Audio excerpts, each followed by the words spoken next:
EITMonline.com. Brandon. Hello, Elliot. How are you? I am doing good, man. How are you doing? Pretty all right. Do I refer to you as Brandon, or do I call you Christian Bale now? You can call me anything you want, but if you want me to, answer, call me Brandon. Oh, okay. Well, that'll work. No, I just from watching the making of the video, a nice Christian Bale moment was there. Right. Yeah. It looks like that's becoming more and more common. People are angry. Hey, would there ever be a moment in real life, forget the making of the video, would there ever be a moment in real life where that would be you, though? Probably not. But was it... It would have to be, are you there? Yeah, go ahead.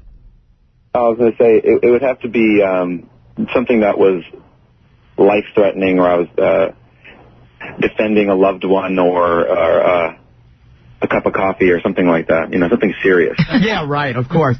But was there any part, though, Brandon, when you were going through it and doing it, where you were like, wow? I mean, obviously it's acting and it's just for a video, but was there any part of that where you were like, oh, how great this would be just to do once or twice, just to be able to let loose with a fury like that? It's sort of out of the realms of my personality type, I think. Like I said, I have to be pretty horribly underfed, underslept, and defending the life of an endangered species of some kind in order to get that way, I'm sure.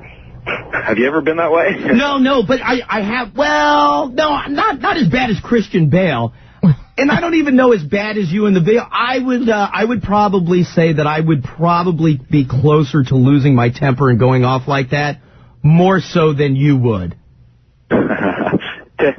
It does take a lot to piss me off. Have you ever been in a fight, period, even way back when you were a teenager? Not off the top of my head, no. I remember when I was in middle school, I was, let's see, that would have been, 6th grade we start middle school? Yeah, sure. And there was an 8th grader on the field during PE or something, and he was a lot bigger than me, and he just sort of singled me out, and we were all playing soccer, and he just kept running over me and pushing me down and calling me names and stuff, and he did it so many times and I really was just trying to just keep going. He's bigger than me, blah blah blah, and then finally the last time he pushed me down, I kind of fell really hard, and I felt a little weird. If you were to picture it, it felt like a little spark ignited into a small ball of fire, and I just remember feeling my fist ball up, and then he looked at me, he was like, "What, freshman?" And I just clocked him in his temple, and I knocked him out, and I never felt so bad in my life, to tell you the truth. I remember thinking in 6th grade or whatever, 7th grade I was like, I hope I never get to do that again. That was probably the worst feeling I've ever had in my life. I thought I killed him, and so I picked him up while he was still unconscious and shook him, and he's like, ugh. And I would wish that upon no one. It's just an awful feeling. Wow, I didn't mean to drag up a bad memory. I wasn't expecting the sobby part at the end. I was expecting everybody at that point to go, "Hey, Brandon's a badass. Don't F with him. One punch and he drops you, and that's the end of the world." It's cool. I'm dabbing the tears away now, but I can keep going, I think. But now I'll tell you this: just as you asked me, 6th grade, getting picked on by a bunch of kids in high school, I threw a pocket knife at them. So if that gives you any indication, I might be a little further over the edge than you. He also had no remorse. That's true. Was it an open pocket knife, or was it just a closed? No, it was totally open, but it was the butt. I mean, you're in 6th grade. How good of a knife thrower are you? But no, it was the butt of the knife that hit the kid in the back. But I thought I was a total badass for doing it. Right. What happened? What repercussions fell into place afterwards? Did you go to the principal's office? Oh, yeah. No. You go to the principal's office. I spent 3 days on what they call suspension, kicking the ass by my mom for getting in that kind of trouble. And, just what you would expect that. But now I feel like you're driving along going, great. Another stupid disc jockey gets suspended for being an a-hole. Here's another in a long line of them. That's classic. But I'm right. No, I don't know. I've never thrown a knife at a kid, but I'll tell you what, things don't go well when you get to Merriweather. I could practice with you.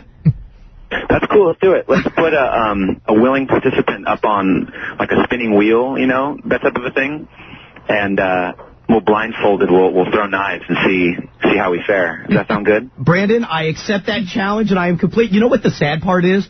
We could definitely find an Incubus fan that is such a diehard that would be like, Brandon's throwing knives at me? Bring it on.